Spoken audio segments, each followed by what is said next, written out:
Hi guys, ನೀವು DevOps ಅಥವಾ ಕ್ಲೌಡಲ್ಲಿ work ಮಾಡಿದ್ದೀರಾ ಅಂದರೆ ಈ ಒಂದು ಹೆಲ್ಮ್ ಟೂಲ್ನ ಬಗ್ಗೆ ಕೇಳಿರ್ತೀರಾ. ಸೊ ಇವತ್ತಿನ ವಿಡಿಯೋದಲ್ಲಿ ಈ ಹೆಲ್ಮ್ ಟೂಲ್ ಏನಕ್ಕೆ ಯೂಸ್ ಮಾಡ್ತಾರೆ, ಇದು ಎಷ್ಟು ಯೂಸ್ಫುಲ್, ಇದ್ರ ಬಗ್ಗೆ ನೋಡೋಣ. ಸೊ ನಾರ್ಮಲ್ ಆಗಿ ನೀವೇನೋ ಒಂದು ಡಿಪ್ಲಾಯ್ಮೆಂಟ್ನ ಮಾಡ್ತಾ ಇದ್ದೀರಾ ಅಂದರೆ ಕಾಂಪ್ಲೆಕ್ಸ್ ಡಿಪ್ಲಾಯ್ಮೆಂಟ್ನ ಕ್ಯುಬರ್ನೆಟಿಸ್ನಲ್ಲಿ ಮಾಡ್ತಾ ಇದ್ದೀರಾ. ಫಾರ್ ಎಕ್ಸಾಂಪಲ್ ಒಂದು ಮಾನಿಟರಿಂಗ್ ಸ್ಟ್ಯಾಕ್ನ ಇನ್ಸ್ಟಾಲ್ ಮಾಡ್ತಾ ಇದ್ದೀರಾ ಪ್ರೊಮಿಥಿಯಸ್ ಮತ್ತು ಗ್ರಫಾನ ಅಂದರೆ ನೀವೀಗ ಒಂದು ಡಿಪ್ಲಾಯ್ಮೆಂಟ್ ಫೈಲ್ನ ಬರೀಬೇಕು, ಅದನ್ನ ಸರ್ವಿಸ್ ಫೈಲ್ನ ಬರೀಬೇಕು. ಅದೇ ರೀತಿ ಅದರ ಜೊತೆ ಅದಕ್ಕೆ ವಾಲ್ಯೂಮ್ ಬೇಕಂದರೆ ಪಿ ವಿ ಮತ್ತು ಪಿ ವಿ ಸಿಗಳನ್ನು ಕಾನ್ಫಿಗರ್ ಮಾಡಬೇಕು, ನೆಟ್ವರ್ಕ್ ಪಾಲಿಸಿಗಳನ್ನು ಬರೀಬೇಕು. ಅದೇ ರೀತಿ ಅದನ್ನ ಎಕ್ಸ್ಪೋಸ್ ಮಾಡೋದಕ್ಕೆ ಲೋಡ್ ಬ್ಯಾಲೆನ್ಸರ್ ಅಂತ ಸರ್ವಿಸ್ಗಳನ್ನು ಬರೆದು ಇಂಗ್ರೆಸ್ ಕಂಟ್ರೋಲರ್ನೆಲ್ಲ ಕಾನ್ಫಿಗರ್ ಮಾಡಬೇಕು. ಸೊ ಇಷ್ಟೆಲ್ಲ ಪ್ರೋಸೆಸ್ ಇದೆ.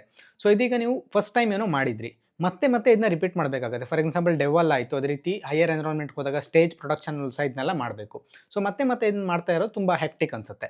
ಸೊ ಈಗ ಇದನ್ನೇ ನಾವು ಆಟೋಮೇಟ್ ಮಾಡಿದರೆ ಹೆಂಗಿರುತ್ತೆ ಅಂದರೆ, ನಾನು ಒಂದೇ ಒಂದು ಕಮಾಂಡ್ನ ಇನ್ಸ್ಟಾಲ್ ಮಾಡ್ತೀನಿ, ಇದೆಲ್ಲ ಸ್ಟೆಪ್ ಆಟೋಮೇಟೆಡ್ ಆಗಿ ಒನ್ ಬೈ ಒನ್ ಆಗ್ತಾ ಹೋದರೆ ಹೆಂಗಿರುತ್ತೆ. ಸೊ ಇದೇ ರೀತಿ ಆಟೋಮೇಟ್ ಮಾಡೋದಕ್ಕೆ ನಾವು ಹೆಲ್ಮ್ ಅಂತ ಟೂಲ್ಗಳನ್ನು ಯೂಸ್ ಮಾಡ್ತೀವಿ. ಹಾಗೆ ಹೆಲ್ಮ್ ಅನ್ನುವಂಥದ್ದು ಒಂದು ಪ್ಯಾಕೇಜ್ ಮ್ಯಾನೇಜರ್. ನೀವು ಹೇಗೆ ಲೈನಕ್ಸಲ್ಲಿ APT ಎಮ್ಗಳನ್ನು ಯೂಸ್ ಮಾಡ್ತೀರಾ, ಅದೇ ರೀತಿ ಹೆಲ್ಮ್ ನಮ್ಮ ಕ್ಯೂಬರ್ನೆಟಿಸ್ನಲ್ಲಿ ಪ್ಯಾಕೇಜ್ ಮ್ಯಾನೇಜರ್ ಆಗಿ ಯೂಸ್ ಆಗುತ್ತೆ. ಅಂದರೆ ನಮಗೆ ಬೇರೆ ಬೇರೆ ರೀತಿಯ ಪ್ಯಾಕೇಜ್ಗಳನ್ನು ಇನ್ಸ್ಟಾಲ್ ಮಾಡಲಿಕ್ಕೆ ಹೆಲ್ಪ್ ಮಾಡುತ್ತೆ. ಹೆಲ್ಮಲ್ಲಿ ಏನಾಗುತ್ತೆ, ನಾವು ಏನೇನು ಬರಿತಾ ಇದ್ವಿ, ಡೆಪ್ಲಾಯ್ಮೆಂಟ್, ಸರ್ವಿಸ್, PV ಮತ್ತು PVC, ಅದೇ ರೀತಿ ಇಂಗ್ರೆಸ್, ಇದನ್ನೆಲ್ಲ ಒಂದು ಫೋಲ್ಡರಲ್ಲಿ ಹಾಕಿ ಒಂದು ಚಾರ್ಟ್ನ ಕ್ರಿಯೇಟ್ ಮಾಡ್ತೀವಿ, ಹೆಲ್ಮ್ ಚಾರ್ಟ್ ಅಂತ. ಸೊ ನಂತರ ಆ ಒಂದು ಹೆಲ್ಮ್ ಚಾರ್ಟ್ನ ಯೂಸ್ ಮಾಡಿಕೊಂಡು ನಾವು ಸಿಂಗಲ್ ಕಮಾಂಡಲ್ಲಿ ಅಷ್ಟು ಪ್ರೊಸೆಸ್ಗಳನ್ನು ಇನ್ಸ್ಟಾಲ್ ಮಾಡ್ಬೋದು, ಅಷ್ಟು ಕಂಪೋನೆಂಟ್ಗಳನ್ನು ಇನ್ಸ್ಟಾಲ್ ಮಾಡ್ಬೋದು. ಅದೇ ರೀತಿ ನೀವು ಈ ರೀತಿ ಪಬ್ಲಿಕ್ ಟೂಲ್ಗಳಾಗಿರುವಂಥ ಗ್ರಫಾನ, ಪ್ರೊಮಿಥಿಯಸ್, ಇವುಗಳೆಲ್ಲ ನಿಮಗೆ ಬೈ ಡಿಫಾಲ್ಟ್ ಅವರೇ ಈ ರೀತಿ ಚಾರ್ಟ್ಗಳನ್ನು ಕೊಡ್ತಾರೆ ಕಮ್ಯುನಿಟಿ ಕಡೆಯಿಂದ.